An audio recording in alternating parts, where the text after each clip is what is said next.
Regardez cette vidéo, c'est que vous n'êtes pas encore mort. Donc bonjour, aujourd'hui je suis avec Catherine. Donc pour vous montrer la technique du RCR. Donc qu'est-ce que le RCR? La réanimation cardio-respiratoire. Donc c'est lorsque une personne est inconsciente et que vous réalisez que son cœur ne bat plus. Entre la mort du cœur, si je peux me permettre de dire ça comme ça, et la mort clinique, qui est la mort cérébrale, donc vous avez 10 minutes. Si entre-temps vous n'avez pas fait de manœuvre du RCR, vous avez très peu de chance, pour dire absolument aucune, que la personne soit réanimée. Donc par exemple, vous pouvez faire le RCR pendant 1 heure, 2 heures avant que les ambulances arrivent et la personne aurait des chances de survivre. Mais si jamais vous ne faites pas le RCR pendant ce temps, là la personne a des chances de mourir.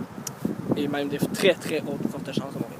Donc lorsqu'on constate qu'une personne est à terre, par exemple, je marche et je vois quelqu'un, réaliser, voir alentour s'il y a quelque chose de dangereux, par exemple une structure qui pourrait se tomber, un animal ou absolument n'importe quoi qui pourrait mettre votre sécurité en danger.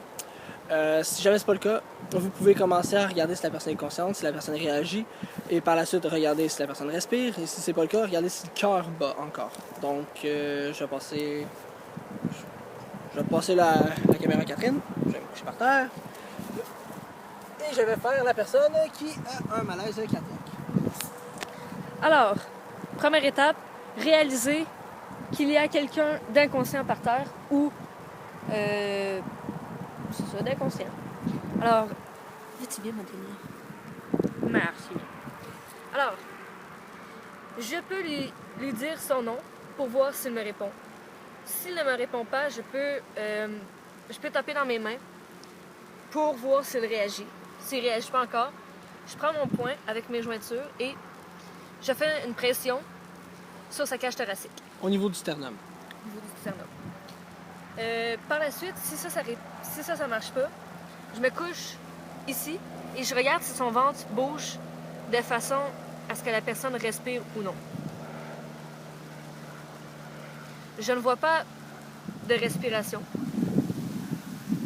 Alors, et je n'ai pas non plus attendu son cœur battre. Il faut s'enligner entre ses mamelons, ses deux mamelons et son nombril. On place les mains comme ceci.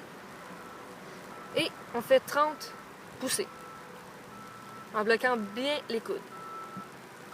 Après 30 poussées, on prend la tête, on la pousse 2 fois pour libérer les voies respiratoires et on souffle 2 fois dans la bouche. Je ne le ferai pas, évidemment. Donc des respirations d'environ 2 secondes. Environ. Pour un adulte. Pour un enfant, ça tourne environ de 1 seconde, puis un bébé, c'est vraiment comme une demi-seconde, même pas. Vraiment l'air qui est dans les joues. Si la personne ne s'est toujours pas réveillée, continuez jusqu'à temps qu'elle se réveille. Ou que les secours arrivent. Ou que les secours arrivent. Si les secours arrivent, laissez-les faire.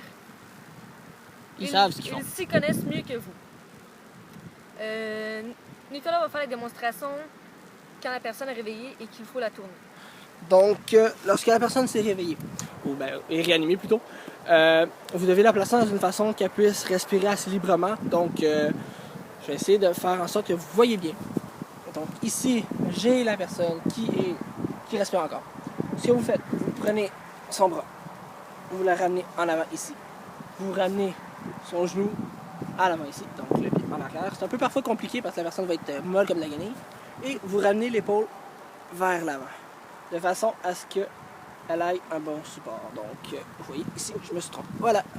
Donc, la personne peut respirer librement et est bien installée.